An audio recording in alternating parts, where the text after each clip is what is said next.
Saat pintu ruang karaoke terbuka dan wanita itu masuk, aku tak bisa mengalihkan pandanganku. Blas tipis yang memperlihatkan lekuk dadanya, paha yang terekspos di antara rok pendeknya. Namun, saat aku melihat wajahnya dengan jelas, jantungku serasa berhenti berdetak. Dia adalah Rahayu, istri mendiang kakakku. Malam itu, kami saling bertatapan dengan perasaan yang aneh dan campur aduk hingga akhirnya Rahayu berada di atasku. Tapi aku tidak pernah menyangka bahwa hubungan kami yang kupikir tak akan diketahui siapapun, justru akan membawa akhir yang begitu mengejutkan dan tak terbayangkan. Izinkan saya membagikan sebuah kisah nyata yang tersembunyi yang mungkin belum pernah anda dengar di mana pun. Inilah kisahnya. Perkenalkan, nama saya Budi Santoso. Usia saya tahun ini 60 tahun. Saya menjalankan sebuah perusahaan kecil di bidang peralatan elektronik. Saya bercerai dengan isteri saya 5 tahun lalu.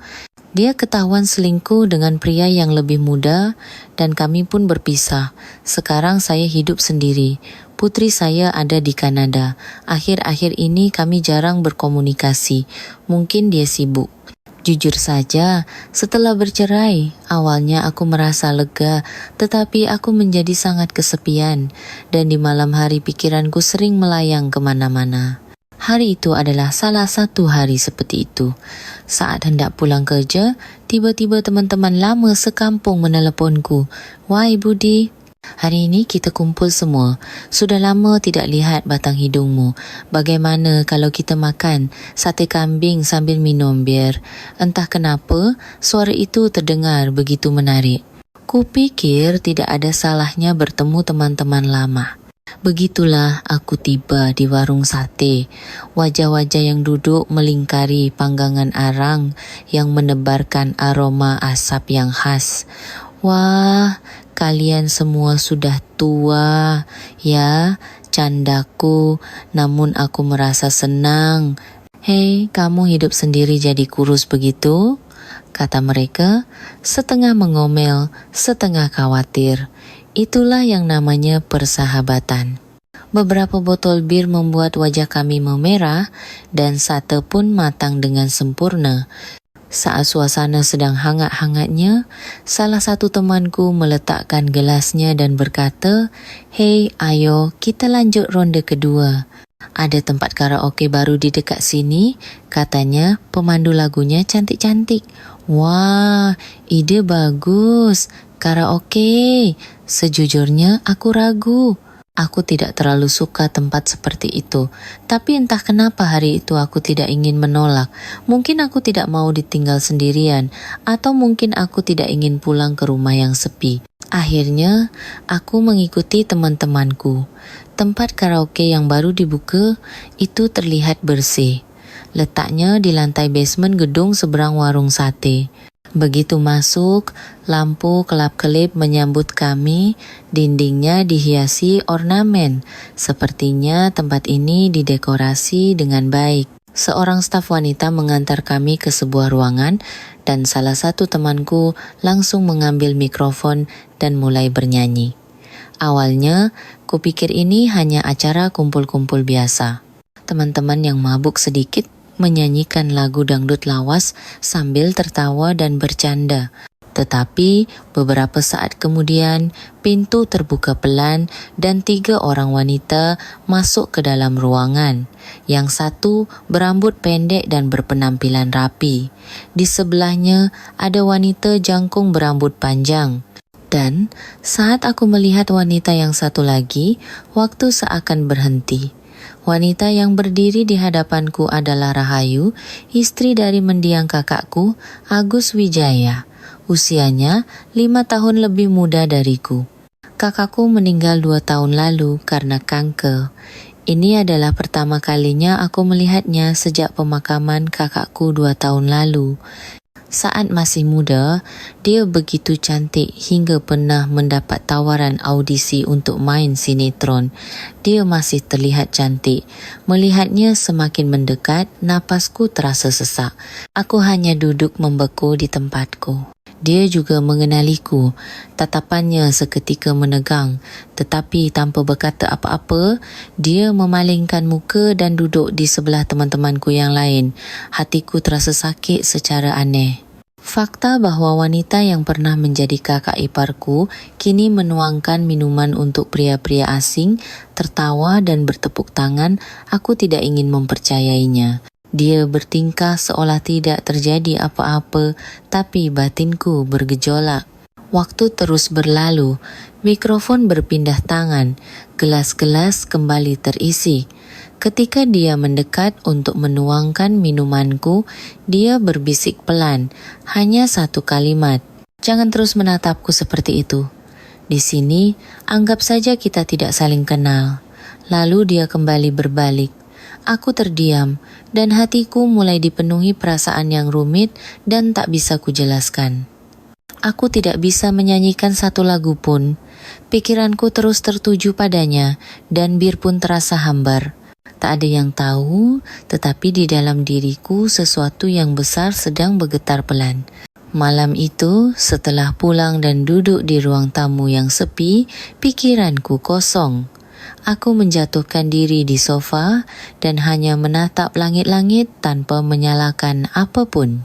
Sejak membuka pintu dan melepas sepatu, wajahnya terus terbayang. Rahayu. Orang yang ku kenal adalah sosok yang selalu rapi, pendiam dan selalu selangkah di belakang kakakku.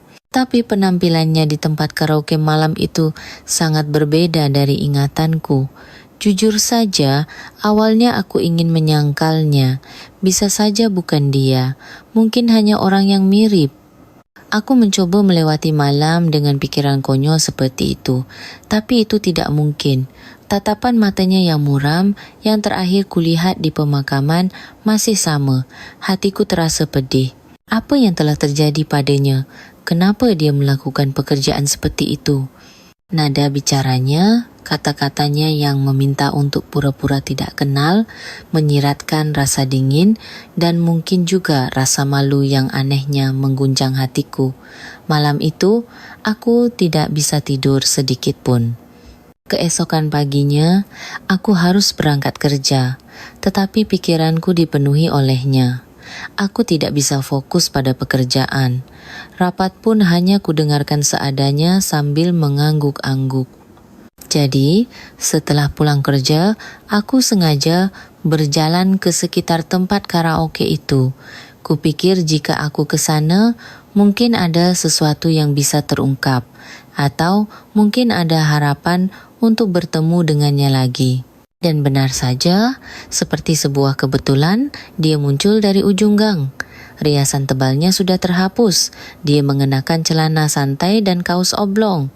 Dengan tas kecil di salah satu bahunya. Melihatku, dia berhenti dan terdiam sejenak, lalu mencoba melewatiku sambil membuang muka. Tetapi pada saat itu, tanpa sadar, mulutku terbuka. Mbak Rahayu, langkahnya terhenti. Maaf, apa kita bisa bicara sebentar? Dia menoleh menatapku dengan ekspresi yang sedikit lelah dan setelah ragu sejenak, dia berkata dengan sangat pelan. Ada taman di dekat sini. Kita ke sana saja. Begitulah kami berdua mulai berjalan berdampingan dengan canggung. Tidak ada percakapan, tetapi gang sempit itu terasa sangat panjang. Itu adalah taman kecil, seperti lapangan terbuka di ujung gang. Bangkunya sudah tua dan sedikit berderit, dan di sekitarnya ada beberapa ibu-ibu yang sedang menggunakan alat olahraga dengan perlahan. Kami duduk dalam diam. Udara di antara kami terasa sangat canggung. Dia yang pertama kali membuka suara. Anda pasti terkejut kan? Aku hanya mengangguk. Mulutku sulit terbuka.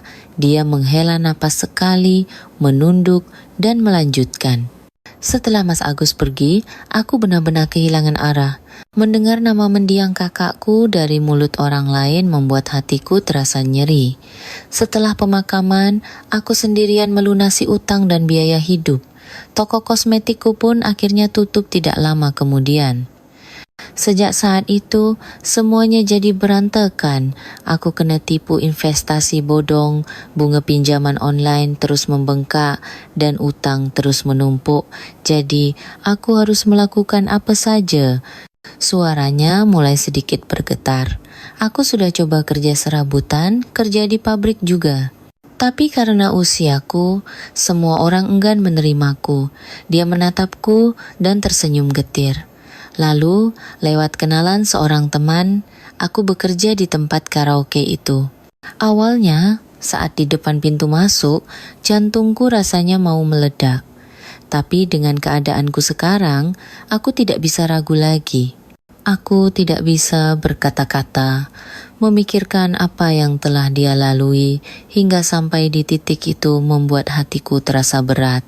Aku tidak pernah bermaksud untuk hidup seperti ini. Tapi suatu hari, aku bahkan tidak tahu lagi untuk apa aku hidup. Dia mengatupkan bibirnya rapat-rapat. Rambut panjangnya sedikit jatuh ke depan, dan di baliknya, matanya tampak sedikit basah. Pada saat itu, hanya ada satu hal yang bisa kukatakan. Mbak, dia mengangkat kepalanya pelan, dan aku menatap matanya dengan tulus. Anda sudah bekerja keras. Pasti berat sekali ya. Kata-kata itu sepertinya menciptakan celah kecil di hatinya yang telah hancur. Dia mengangguk lalu tersenyum kecil. Sudah lama sekali rasanya. Baik itu menceritakan isi hati kepada seseorang maupun menerima penghiburan dari seseorang. Dalam percakapan singkat hari itu, jarak di antara hati kami menjadi sedikit lebih dekat. Kami duduk terdiam cukup lama. Angin bertiup sepoi-sepoi dan dari kejauhan terdengar suara tawa anak-anak yang bermain sepeda. Di sela-sela itu, dia menundukkan kepala dengan tangan terkepal di atas lutut. Aku pura-pura melihat ke arah alat olahraga, lalu berdiri tanpa kata, dan dia pun mengikutiku dengan diam. Saat kami berjalan perlahan menuju pintu keluar taman, entah kenapa hatiku terasa aneh. Dia berjalan dalam diam, dan di sampingnya, aku dengan hati-hati membuka mulut. Apakah Anda makan dengan baik? Dia menggelengkan kepala kecil dan tersenyum tipis. Paling hanya makan mie instan atau nasi bungkus. Mendengar itu, aku ragu sejenak lalu memberanikan diri. Maukah Anda makan malam bersama saya? Ada warung soto ayam yang enak di dekat sini. Saya pikir semangkuk makanan hangat akan baik untuk Anda. Dia ragu cukup lama, lalu mengangguk kecil. Ya, boleh. Begitulah kami diam-diam melewati gang dan masuk ke warung soto. Warung itu sederhana namun bersih. Setelah memesan soto ayam dan beberapa lauk, kami tidak banyak bicara. Keberadaan itu sendiri terasa seperti kehangatan yang sudah lama tidak kurasakan. Dia menyeruput kuah soto sesendok, lalu tersenyum kecil. Sudah lama sekali aku tidak makan yang seperti ini. Aku mengangguk dan berkata, kalau makan yang hangat, hati juga bisa jadi sedikit hangat. Dia mengangguk tanpa kata. Malam itu, kami berbagi semangkuk kuah hangat dalam diam. Bukan obrolan hebat, hanya soal cuaca, harga kebutuhan pokok, hal-hal sepele. Tapi sepertinya ada yang lebih penting dari percakapan malam itu. Perasaan bahwa ada seseorang di sisimu, itu terasa sangat menyenangkan. Dan sejak hari itu, nama Rahayu terus berputar di kepalaku. Entah kenapa, hatiku terpikat. Fakta bahwa dia adalah istri mendiang kakakku masih ada di benakku, tetapi yang lebih kuat adalah ekspresinya saat menyeruput kuah soto itu, seperti orang yang sudah lama kelaparan. Bukan kelaparan akan makanan, tapi akan manusia, akan kehangatan dan kasih sayang yang dibagikan antar sesama. Aku dengan hati-hati mengiriminya pesan. Mbak Rahayu, apa kabar?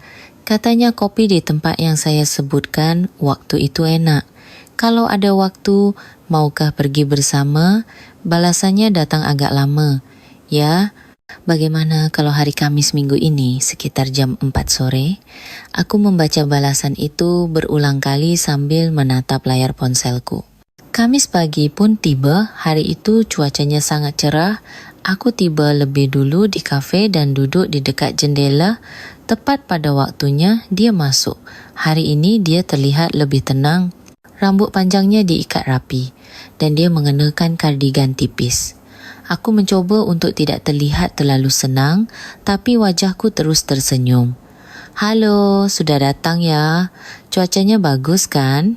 Kami pun kembali duduk berhadapan. 1 es americano, 1 latte hangat.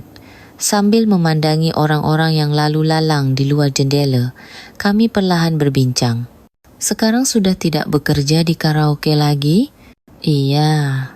Sejak hari itu, aku jadi tidak ingin ke sana lagi.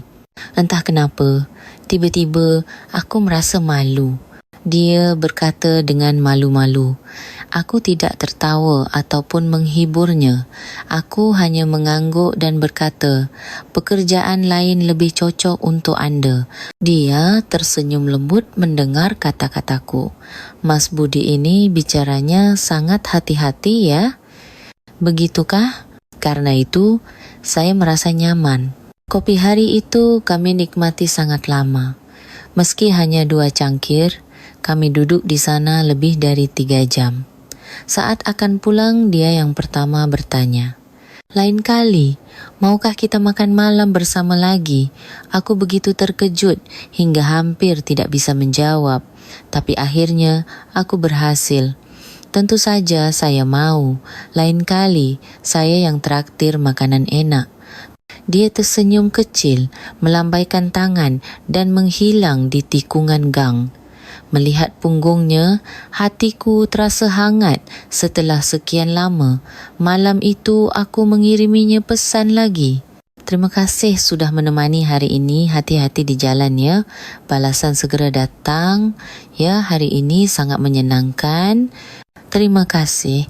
Kata terima kasih itu entah kenapa terus terngiang di kepalaku sepanjang hari. Sejak hari itu, komunikasiku dengan Rahayu menjadi semakin alami. Kami tidak bertukar pesan panjang, tetapi sapaan sederhana seperti sudah tidur nyenyak atau sudah makan siang. Yang datang sekali atau 2 kali sehari sudah cukup membuat hatiku hangat. Suatu hari, kami memutuskan untuk makan malam bersama. Tempatnya adalah rumah makan Sunda kecil. Suasananya tenang dan lauk pauknya bersih. Aku pikir dia akan menyukainya. Rahayu sudah datang lebih dulu dan menungguku. Dan saat aku membuka pintu, dia tersenyum cerah. Senyum itu entah kenapa membuat jantungku berdebar. Kami makan dalam diam, dan hari itu percakapan kami jauh lebih lancar. Kami tidak membicarakan soal mendiang kakakku. Meskipun tidak diucapkan, itu terasa seperti janji di antara kami. Sebaliknya, dia bercerita tentang buku yang sedang dibacanya, dan aku bercerita tentang kanal YouTube kisah nyata yang sedang kutonton. Ternyata dia juga berlangganan dan sering menontonnya, dan dia tampak senang. Obrolan-obrolan sepele seperti ini, meskipun bukan apa-apa, terasa sangat menyenangkan. Setelah selesai makan malam, dia berkata, hari ini sangat menyenangkan. Waktu seperti ini sudah lama sekali tidak saya rasakan. Terima kasih banyak. Saya juga. Sudah lama tidak merasakan waktu seperti ini, sangat menyenangkan. Setelah mengatakan itu, kami berjalan dalam diam. Aroma bunga sedap malam di pinggir jalan mengikuti kami dan berjalan tanpa kata pun terasa menyenangkan. Tapi tiba-tiba dia menghentikan langkahnya. Mas Budi, ya, dia menatapku dan berkata, saya sedikit banyak bisa merasakan perasaan anda. Tapi saya belum bisa sepenuhnya melepaskan dia. Dia dalam perkataannya jelas adalah mendiang kakakku. Aku mengangguk dan berkata, Tentu saja, itu wajar. Saya juga akhir-akhir ini sering goyah dan merasa ini tidak seharusnya terjadi. Tatapan matanya dipenuhi emosi yang kompleks. Aku hanya tersenyum pelan. Kalau kita terus berjalan perlahan seperti ini, bukankah nanti akan ada jawabannya? Dia tampak sedikit terkejut, lalu mengangguk kecil. Malam itu kami hanya berjalan. Kami tidak berpegangan tangan, bahu kami tidak bersentuhan, tetapi hati kami sedikit bersandar satu sama lain. Malam itu entah kenapa hatiku gelisah. Meskipun Rahayu bilang akan berhenti dari pekerjaan pemandu karaoke beberapa hari lalu saat ditelepon, dia bilang bosnya memintanya bekerja 1 atau 2 hari lagi sebelum benar-benar berhenti. Sejak mendengar itu, kekhawatiran terus berputar di kepalaku. Jadi, setelah pulang kerja, aku sengaja berjalan ke gang tempat karaoke itu. Tidak ada alasan khusus, hanya saja hatiku yang menyuruh. Waktu menunjukkan sekitar jam 11 malam, jalanan hanya diterangi lampu-lampu gemerlap dan tidak banyak orang. Dan pada saat itulah, di dekat pintu masuk karaoke, aku melihat seorang pria asing dengan kasar menarik lengan Rahayu. Dia meronta dan pria itu memakinya sambil menyeretnya paksa ke arah gedung di sebelahnya. Tanpa ragu, aku langsung berlari. "Hei, apa yang anda lakukan? Lepaskan dia." Pria itu menoleh, menatapku sinis dan berkata, "Siapa kau? Pergi sana, kami ini sepasang kekasih."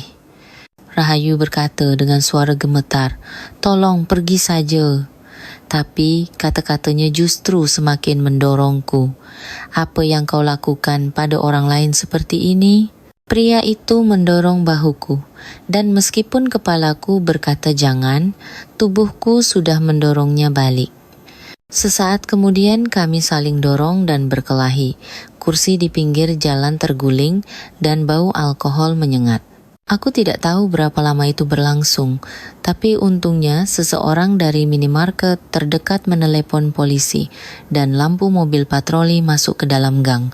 Pria itu memaki-maki lalu kabur, dan polisi setelah mendengar penjelasan singkat pun pergi. Dia terduduk di tempat itu, kedua tangannya terkepal erat dan bahunya terus bergetar. Aku perlahan mendekat dan duduk diam di sampingnya.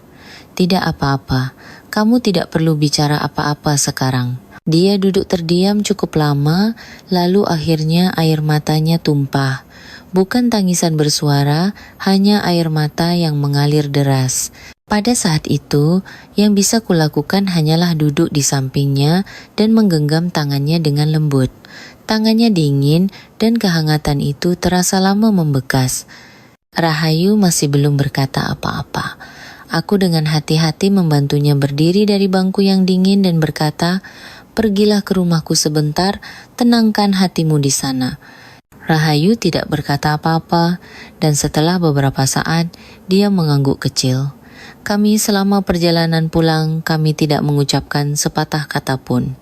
Di dalam lift saat membuka pintu depan, semuanya hening. Di salah satu sudut ruang tamu yang sunyi, aku hanya menyalakan lampu meja kecil dan membawakannya segelas air hangat.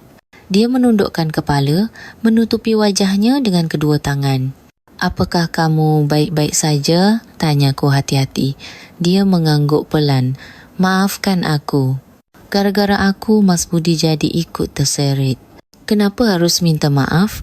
Yang salah bukan kamu, Rahayu." Tanpa sadar aku memanggil namanya.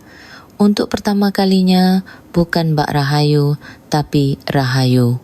Dia menatapku dengan mata sedikit terkejut tanpa kata. Lalu dia menunduk sejenak dan berkata, "Hari ini aku merasa sangat malu. Kenapa aku bisa jadi sehancur ini?" "Kamu tidak hancur. Kamu sedang bertahan dengan baik." Setelah aku mengatakan itu, dia terdiam sejenak lalu membuka mulut. "Setelah Mas Agus pergi, dunia terasa begitu besar. Terlalu besar untuk kuhadapi sendirian. Ini adalah cerita tentang kakakku yang telah tiada 2 tahun lalu. Aku hanya mendengarkan dalam diam. Tanpa dia, dunia terasa begitu bising dan aku merasa ditinggalkan sendirian. Semuanya menakutkan. Tapi hari ini ada seseorang yang diam-diam ada di sisiku. Aku tidak tahu kalau rasanya sehangat ini.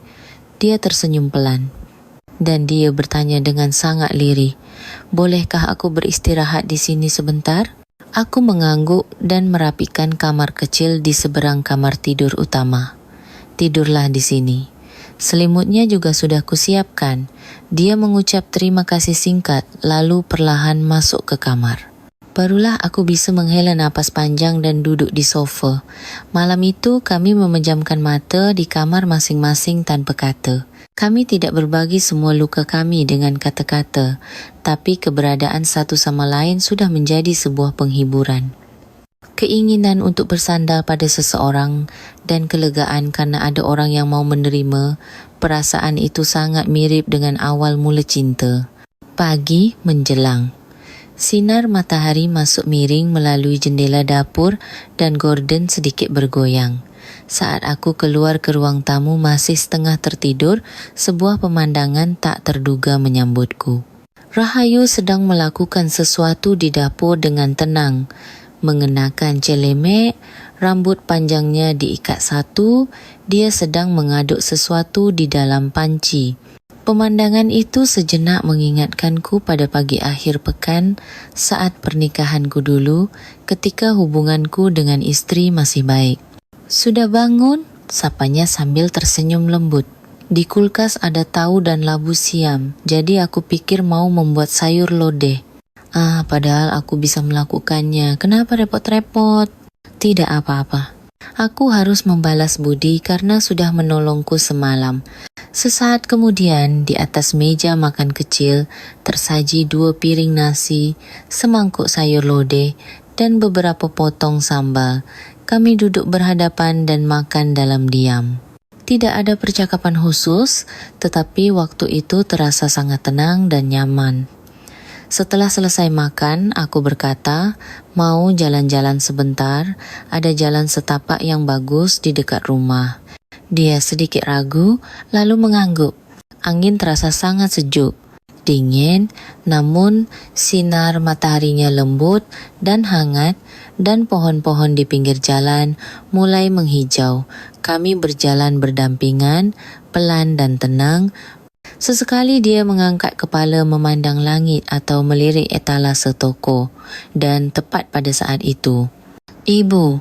Suara dari belakang membuat Rahayu berhenti. Saat menoleh, seorang pemuda bercelana jeans dan kemeja hitam berdiri di sana. Itu adalah Bayu, putra Rahayu. Matanya beralih antara aku dan Rahayu. Terkejut, "Om Budi, kalian berdua sedang apa di sini?" Rahayu sejenak memalingkan muka, lalu berkata pelan, "Bayu." Ekspresi Bayu menjadi rumit. Aku lebih dulu mengulurkan tangan dan berkata, "Bayu, sudah lama tidak bertemu. Kami kebetulan bertemu lagi." Rahayu menghela napas pelan lalu melanjutkan, "Bayu, sebenarnya akhir-akhir ini Om Budi dan Ibu sering berkomunikasi." Aku terkejut, dia memanggilku dengan namaku, bukan Mas Budi. Bayu terdiam cukup lama. Dia mengatupkan bibir dan menatap langit sejenak. Lalu dia berkata pelan, "Ibu, selama ini Ibu sudah sangat menderita." Rahayu menatap putranya dengan mata terkejut. "Aku hanya ingin Ibu sekarang bisa tenang dan bahagia. Siapapun orangnya, asalkan bisa membuat Ibu tersenyum, aku tidak apa-apa." Mendengar itu, Rahayu berhenti di tempatnya. Dia menundukkan kepala dalam-dalam dan matanya mulai berkaca-kaca. Kami pindah ke kafe yang tenang di dekat situ.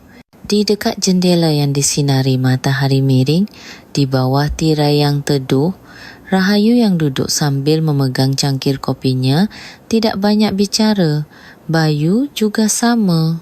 Setelah meletakkan tangannya di atas meja dan menghela napas sejenak, dia yang pertama membuka suara. Jujur, awalnya saya kaget. Aku mengangguk. Tentu saja. Tapi saat melihat ibu dari jauh, saya melihat ibu tersenyum. Sudah lama sekali saya tidak melihatnya, dan itu sangat indah. Rahayu mengangkat kepala, terkejut. Bayu. Setelah ayah meninggal, ibu sudah bertahan dengan sangat baik sampai sekarang. Sekarang ibu juga harus menjalani hidup ibu sendiri. Dia mengusap matanya dengan punggung tangan. Diam-diam. Aku hanya memandangi ibu dan anak itu dalam diam. Lalu Bayu menatapku dan berkata, "Om Budi, tolong jaga ibu saya baik-baik. Saya tidak ingin ibu sendirian dan kesepian lagi." Mendengar itu, Rahayu pelan-pelan mengulurkan tangan dan menutupi punggung tangan putranya. Di matanya ada emosi yang rumit, tetapi di tengahnya jelas ada kelegaan. "Terima kasih, Nak. Ibu baru sekarang merasa sedikit hidup lagi." Di sudut kafe yang sunyi terjadi sebuah rekonsiliasi dan dukungan kecil. Sejak hari itu, Rahayu sepertinya memutuskan untuk tidak lagi lari dari hubungan kami. Dan aku pun diam-diam bertekad untuk berdiri di sampingnya dengan lebih perlahan, namun lebih pasti. Sejak hari itu, segalanya perlahan berubah. Rahayu benar-benar berhenti dari pekerjaan di karaoke dan selama beberapa hari dia hanya beristirahat di rumahku. "Untuk sementara aku ingin istirahat dulu," katanya. Aku tidak berkata apa-apa. "Iya, selama ini kamu pasti sangat lelah. Kamu butuh waktu untuk mengambil jarak dari dunia dan bernapas. 1 hari, 2 hari, dan seminggu." Rahayu perlahan meresap ke dalam kehidupanku. Pagi hari saat aku bersiap-siap berangkat kerja, dia sudah lebih dulu di dapur membuatkan kopi. Sore hari, dia diam-diam merapikan kamar, lalu mengeluarkan panci untuk memasak makan malam. Hal-hal sepele seperti itu mungkin adalah aroma kehidupan yang sudah lama hilang dari hidupku. Suatu hari saat pulang kerja, gorden di ruang tamu sudah diganti baru. Ini aku yang ganti. Gorden yang lama kelihatannya sudah usang. "Wah, jauh lebih bagus. Terima kasih." Sekarang rasanya rumah yang kosong ini mulai terisi sedikit demi sedikit. Dia mengangkat kepala dan menatapku. Sejenak, dalam tatapan singkat itu, ada perasaan yang bisa dipahami tanpa kata-kata. Malam itu, kami duduk berdampingan di sofa dan menonton TV dalam diam. Sebuah sinetron sedang diputar, tapi jujur aku bahkan tidak ingat judulnya. Hanya saja, kehangatan dari kehadiran seseorang di sampingku di ruang tamu yang sunyi itu menghangatkan hatiku untuk waktu yang lama. Malam itu aku kembali merasakan bahwa rumah yang ditinggali bersama terasa sedikit lebih hangat daripada sendirian. Hari itu, aku pulang kerja agak terlambat. Rapat dengan klien membuatku baru tiba di rumah lewat jam 8 malam. Saat membuka pintu depan, aroma gurih menyebar lembut. "Sudah pulang?" sapa Rahayu dari dapur. Dengan celemek terpasang, dia menata lauk pauk di atas meja. "Ini semua kamu yang masak?" "Iya. Akhir-akhir ini aku jadi suka memasak." Aku tersenyum tanpa kata, meletakkan tasku dan mencuci tangan. Kami duduk berhadapan di meja makan dan memulai makan malam dalam diam. Lauk pauknya tertata rapi dan hangat. Sudah 5 tahun sejak aku bercerai dengan istriku. Ini adalah masakan rumahan pertama yang kurasakan setelah sekian lama. "Masakanmu enak, bisa buka warung makan?" Dia tersenyum malu-malu dan senyum itu membuat hatiku nyaman. Sambil makan, kami mengobrol tentang hal-hal sepele. Kejadian di kantor, cerita Rahayu saat belanja di pasar, berita tentang kebijakan baru di TV. Di tengah obrolan biasa itu, tiba-tiba aku berpikir, inilah rasanya hidup bersama. Saat hidup sendiri, makan hanyalah pengisi perut dan meja makan adalah pemandangan kosong. Tapi sekarang, obrolan pelan, lauk hangat dan bahkan napas seseorang memenuhi rumah ini. Setelah selesai makan, sambil membereskan meja, Rahayu berkata, "Mas Budi, apakah tidak apa-apa kalau aku terus di sini?" Tanpa ragu sedikit pun aku menjawab, "Tentu saja, pertanyaan itu seharusnya aku yang ajukan." Dia mengangguk pelan dan berkata, "Terima kasih Mas Budi. Terima kasih sudah memperlakukanku dengan begitu hangat." Malam itu kami duduk berdampingan di sofa sambil minum secangkir kopi hangat. Di luar jendela, di balik gorden, lampu jalanan berkelip samar dan di bawahnya kesepian kami berdua perlahan mencair. Sabtu pagi, langit cerah tanpa awan. Angin sepoi-sepoi dan matahari terasa cerah dan ringan. "Maukah pergi bersamaku?" Beberapa hari lalu aku mengajaknya dengan hati-hati. Rahayu ragu sejenak, lalu perlahan mengangguk.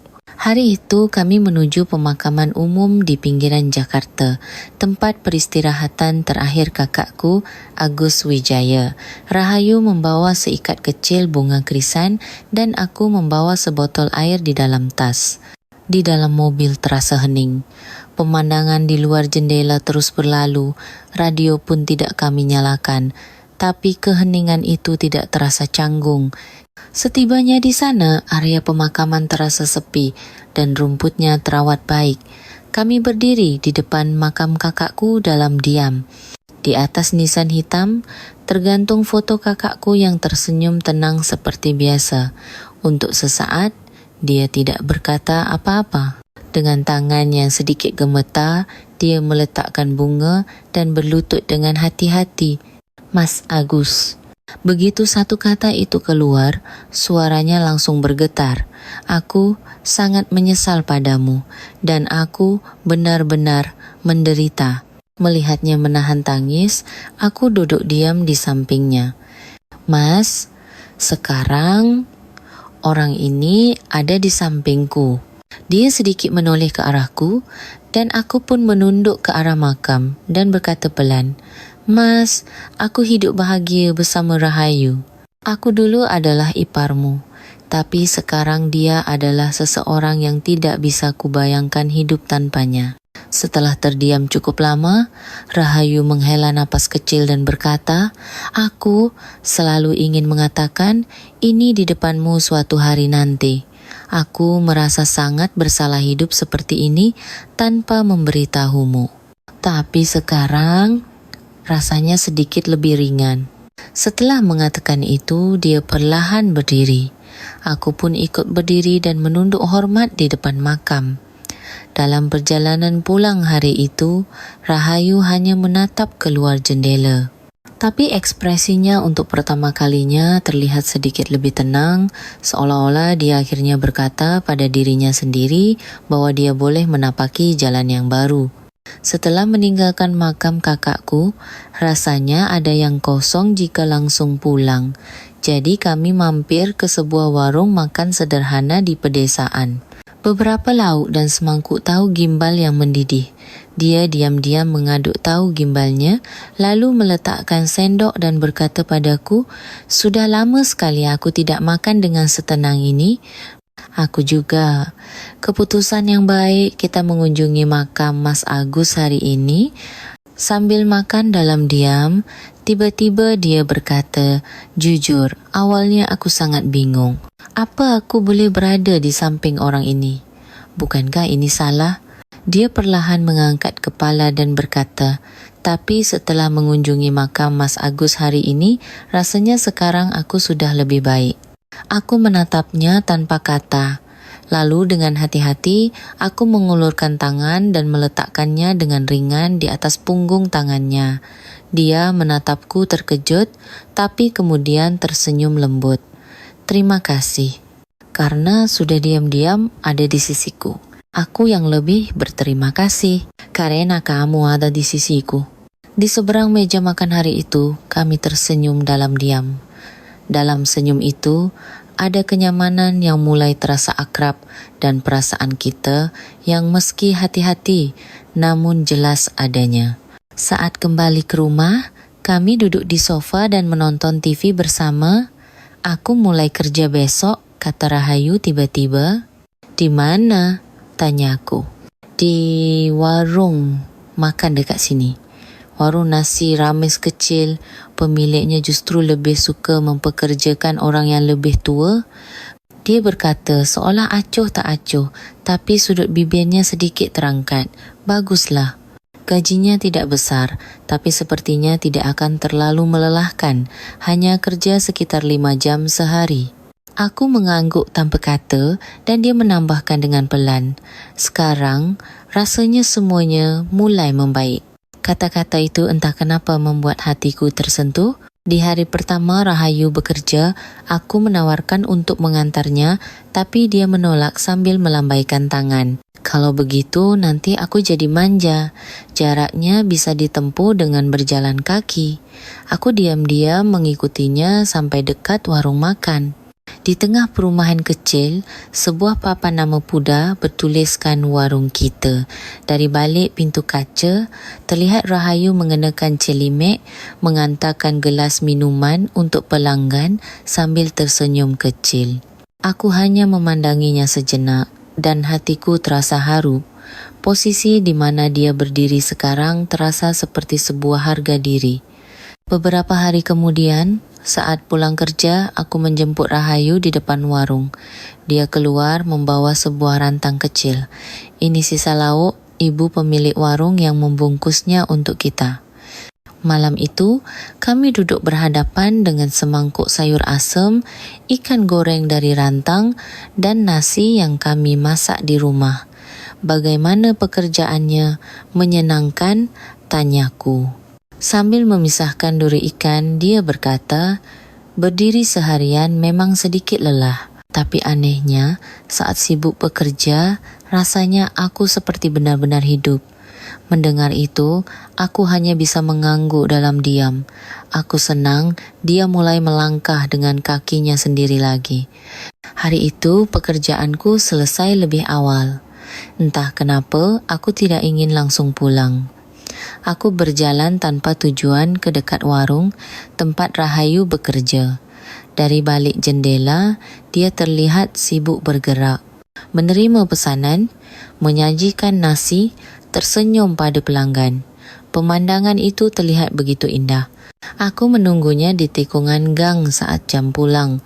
Rahayu keluar dengan rantang kecilnya, terlihat sedikit lelah tapi ekspresinya cerah. Oh, sudah di sini, mau jalan-jalan sebentar? Dia tersenyum kecil dan berdiri di sampingku dan kami berjalan berdampingan menyusuri gang. Bagaimana hari ini? Sibuk sekali. Tadi siang ada rombongan juga, tapi tetap menyenangkan. Ibu pemiliknya baik dan kalau pelanggan bilang masakannya enak, aku jadi ikut bangga.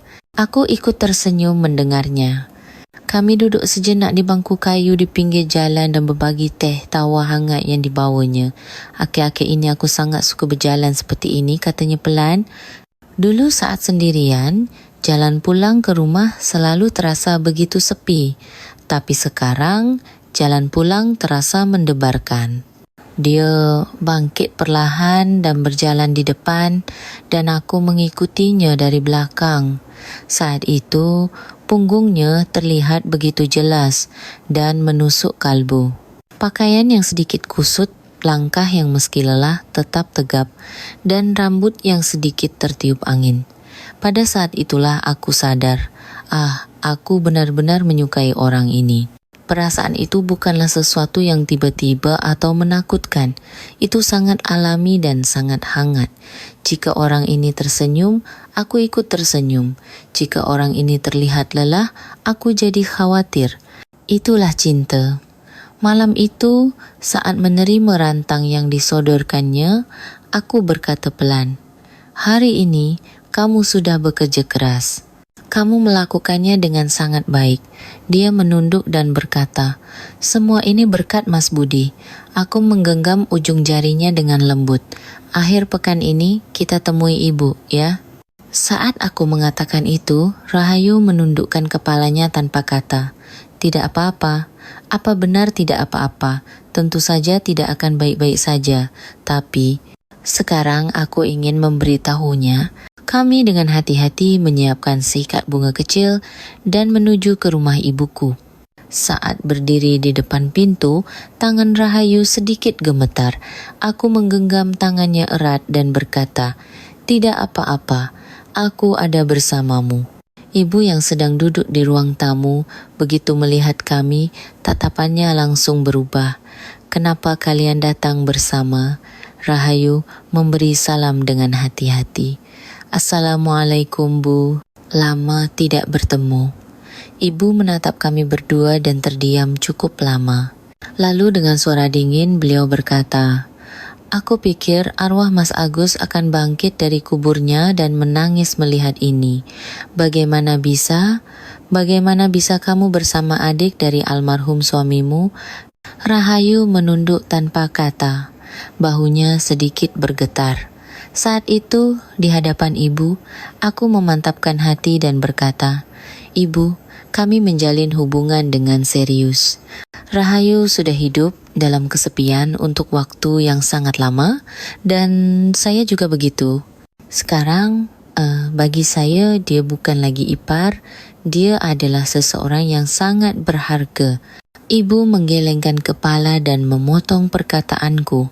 "Aku tidak bisa terima. Bagaimana bisa kalian melakukan ini pada mendiang kakakmu? Itu tidak masuk akal." Rahayu tidak berkata apa-apa, kedua tangannya terkatup rapi sambil menunduk lebih dalam. Pemandangan itu terasa begitu kecil dan sunyi, menyakitkan untuk dilihat. Ibu, kami sekarang saling menyayangi dengan tulus dan menjalani hari demi hari dengan rasa syukur. Ibu terdiam sejenak, lalu akhirnya bangkit dari tempat duduknya. "Pergi kalian. Jangan datang menemuiku untuk sementara waktu." Dalam perjalanan pulang, Rahayu menatap keluar jendela dan berkata, "Seharusnya kita tidak ke sana. Orang sepertiku mana pantas. Jangan bicara seperti itu." Aku menggenggam tangannya dengan lembut. Rahayu adalah orang yang kupilih. Apapun kata orang, itu tidak akan berubah. Malam itu, di kamar tidur kami, untuk pertama kalinya, kami saling menyembuhkan luka kesepian yang telah lama bersarang. Ranjang yang biasanya sunyi berderit, dan kami saling menghibur dengan hangat dan lembut. Saat dia bergerak di atasku, matanya berkaca-kaca, tetapi di dalamnya, untuk pertama kalinya ada kepercayaan pada seseorang. Selama beberapa hari, Rahayu menjadi sangat pendiam. Dia masih melakukan pekerjaan rumah tangga, tetapi ekspresinya berbeda dari biasanya. Seringkali dia hanya menatap kosong keluar jendela. Saat makan malam bersama, dia hanya beberapa kali mengangkat sumpitnya, lalu meletakkannya kembali dan membereskan meja dalam diam. Suatu hari, tiba-tiba dia berkata dengan suara lirih, "Mas Budi, apa hubungan kita ini bisa terus berlanjut?" Kata-kata itu terasa lebih tajam dari yang kuduga, menusuk hatiku. Aku tidak bisa menjawab apa-apa, dan hanya menatap wajahnya. Pandangan orang-orang, bagaimana kita harus melangkah ke depan, dan yang terpenting, ibu menentang sekeras itu. Dia tidak bisa melanjutkan kata-katanya dan menunduk. Aku hanya merasa keberadaanku sebenarnya hanya menjadi penghalang dalam hidup Mas Budi. Saat dia mengatakan itu, sesuatu di dalam hatiku serasa runtuh. Aku duduk di sampingnya dengan pelan. "Rahayu, ini pilihanku. Tidak ada yang memaksa, tidak ada yang mendorong. Ini yang kuinginkan." Dia memejamkan mata dan menggenggam tangannya erat. "Bahkan di saat seperti ini pun, aku sangat bersyukur kamu ada di sini. Ibu, beliau hanya butuh waktu." Tidak mudah bagi seseorang untuk mengubah pemikiran yang sudah lama tertanam. Jadi kita hanya perlu menunggu sedikit lebih lama dan terus bersama. Pandangan orang, gosip mereka, jika kita tulus, semuanya pada akhirnya akan berlalu. Dia menoleh dan menatapku dalam diam. Di matanya masih ada kecemasan dan kehati-hatian, tetapi di tengahnya jelas ada sedikit kepercayaan. Dia bertanya, "Apakah kamu benar-benar tidak akan menyesal?" Aku menggenggam tangannya tanpa kata. "Tentu saja. Hidupku baru dimulai dari sekarang." Di akhir pekan berikutnya, saat sore hari matahari mulai terasa hangat, kita jalan-jalan sebentar yuk. Atas ajakan Rahayu, kami berjalan-jalan keliling komplek. Di gang yang sunyi, bunga-bunga di balik pagar bergoyang ditiup angin. Tangannya dengan hati-hati menggenggam tanganku, dan aku pun menggenggamnya erat tanpa kata. Kami hanya berjalan dalam diam.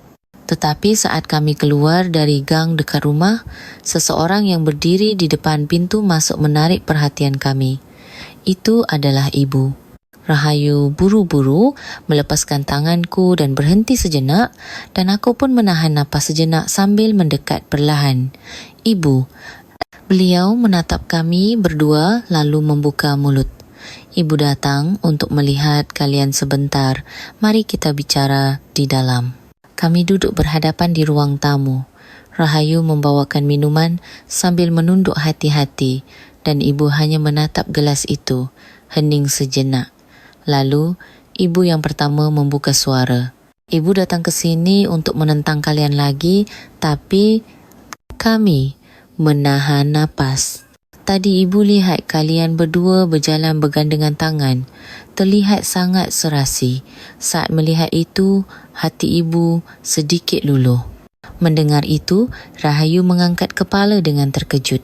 Melihat pemandangan itu, ibu jadi teringat mendiang Agus dan berfikir mungkin dia akan senang melihatnya. Pikiran seperti itu muncul. Ibu berhenti sejenak untuk mengatur napas. Ya sudahlah. Kalian berdua hiduplah dengan baik, juga untuk bagian Agus. Mendengar itu, Rahayu menutup mulutnya dengan kedua tangan dan menunduk dalam-dalam. Ibu, saya benar-benar minta maaf dan... Sudah, ibu mengulurkan tangan. Menantuku yang cantik, betapa berat dan kesepiannya kamu selama ini.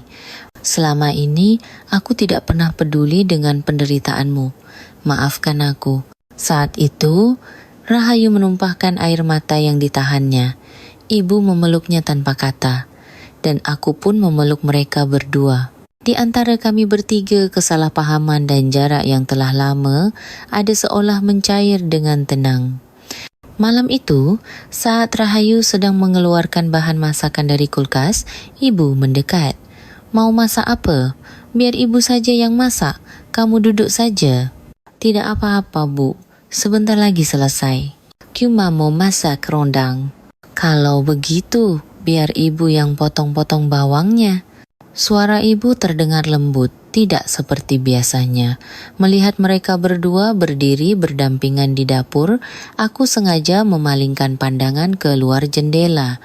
Hatiku terasa haru. Meja makan pun tersaji. Rendang, telur dadar, dan sambal terasi. Meja makan yang sederhana, tapi hari itu adalah makan malam terhangat yang pernah ada.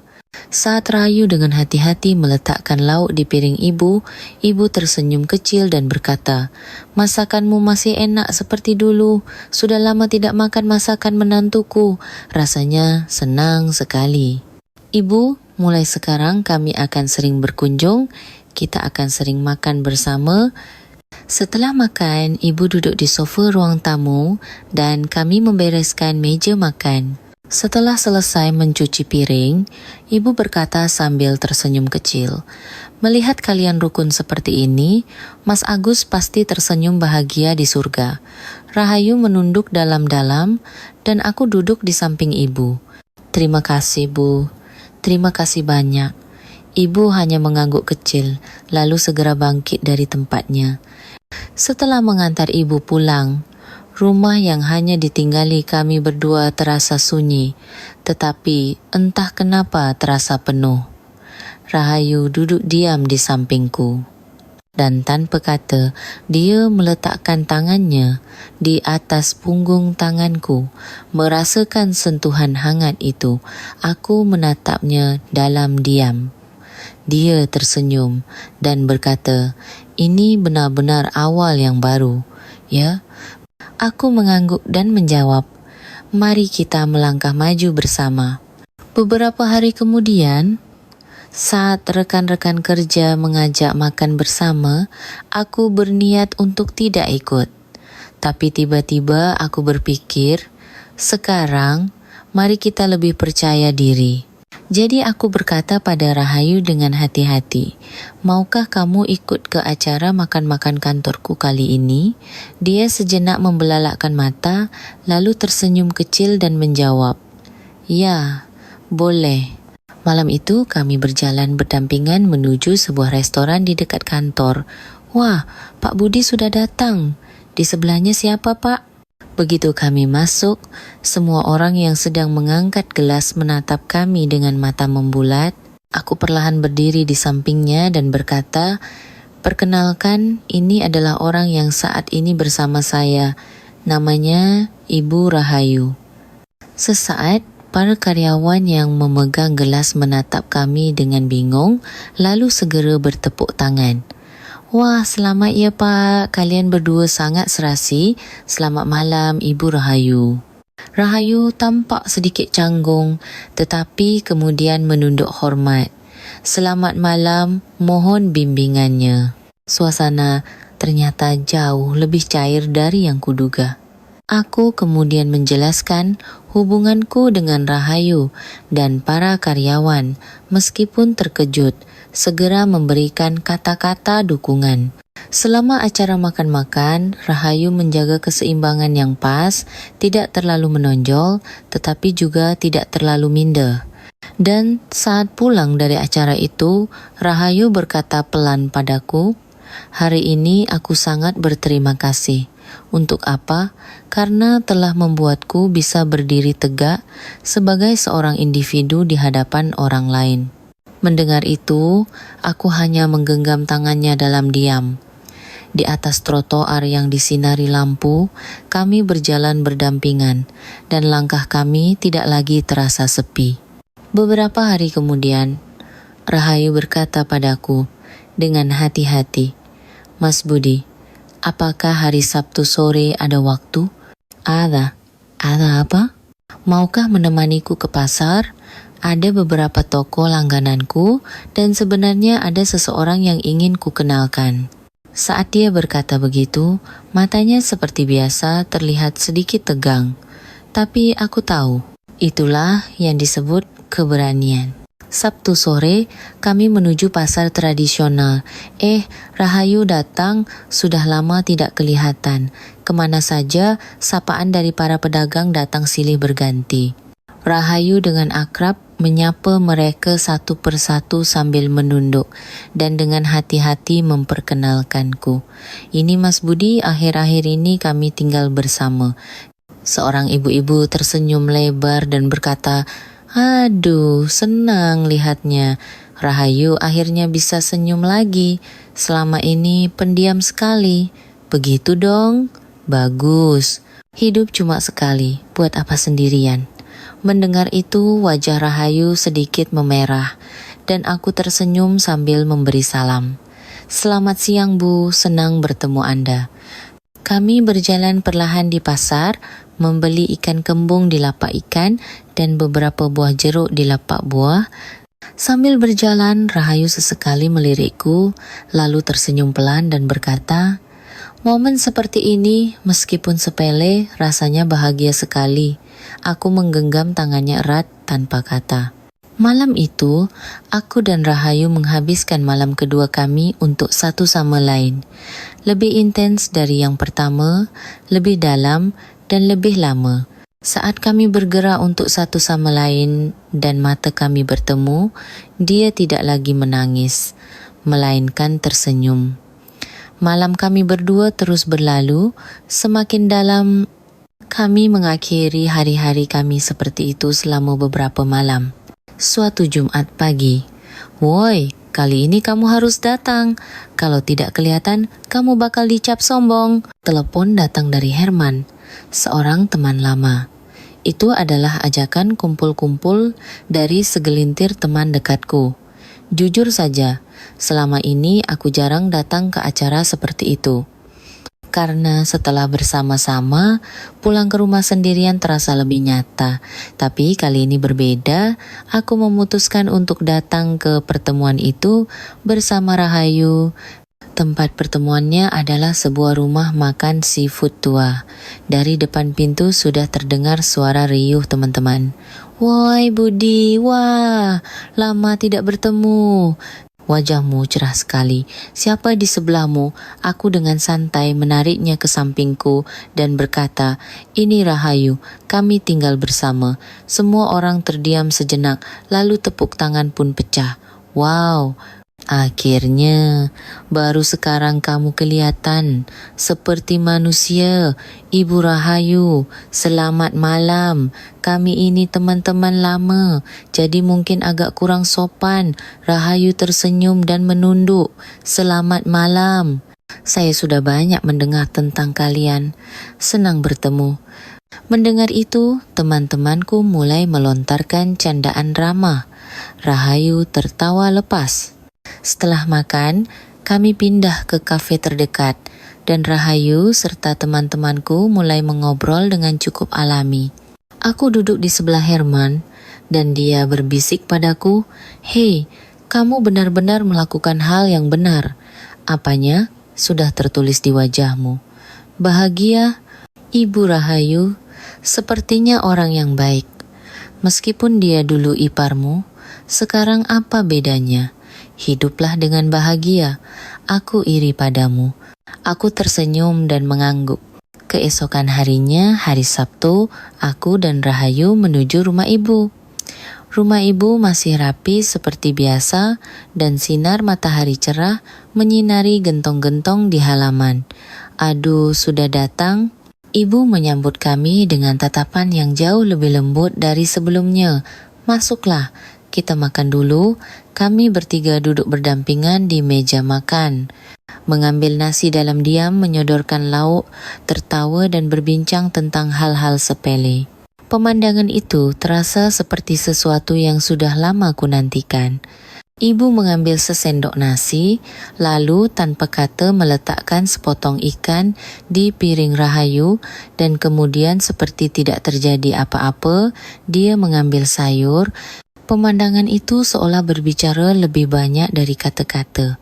Setelah makan, kami duduk berdampingan di ruang tamu sambil minum teh hangat. Di luar, angin bertiup sepoi-sepoi dan gorden bergoyang pelan. Ibu meletakkan cangkir tehnya dan berkata, "Di usiaku ini tahu tidak apa yang paling ditakuti manusia? Sendirian, kesepian." Mendengar itu, kami menunduk. Ibu menambahkan dengan pelan, "Melihat kalian berdua, hatiku jadi tenang. Jangan sampai kesepian. Hiduplah dengan baik seperti sekarang." Rahayu menggenggam cangkir tehnya lebih erat dan berkata, "Ibu, kami benar-benar hidup seperti itu.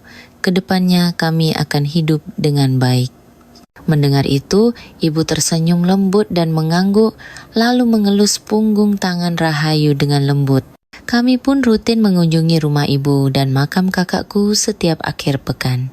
Membersihkan rumput, meletakkan bunga dan menuangkan sedikit minuman, lalu aku akan berkata pelan pada kakakku, "Mas, aku dan Rahayu baik-baik saja.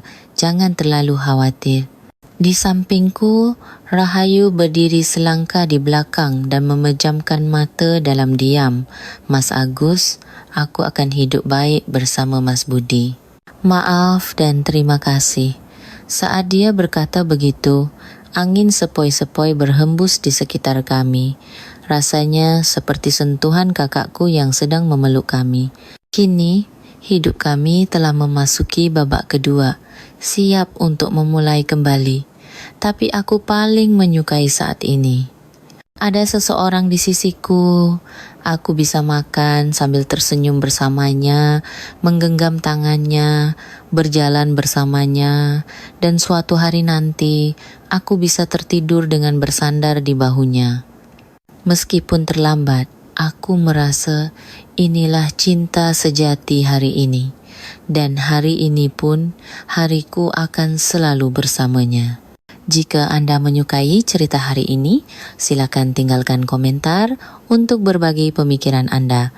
Terima kasih telah menyimak.